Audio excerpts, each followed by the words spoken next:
Hello guys, welcome back for another video. So let's reset my car. In today's video I'm going to show you I can reset the surface inspection indicator of a Mini Cooper Countryman 2021. And further on I've just reset the oil indicator, but there is a date indicator popping up, a yellow surface indicator, and that's for the vehicle inspection. And in this short video I'm going to show you how you can do it.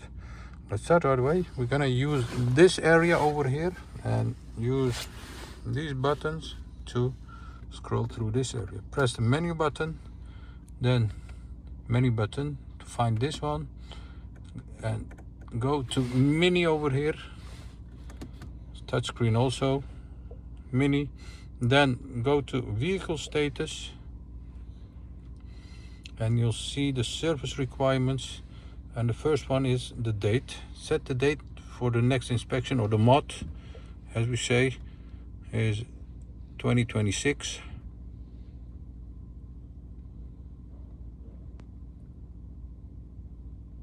Like this. Okay it. Go back and you'll see that it turns green. Do the check. And you'll see that this yellow indicator popping up, telling us that the MOT, or the surface inspection indicator, is due, has gone.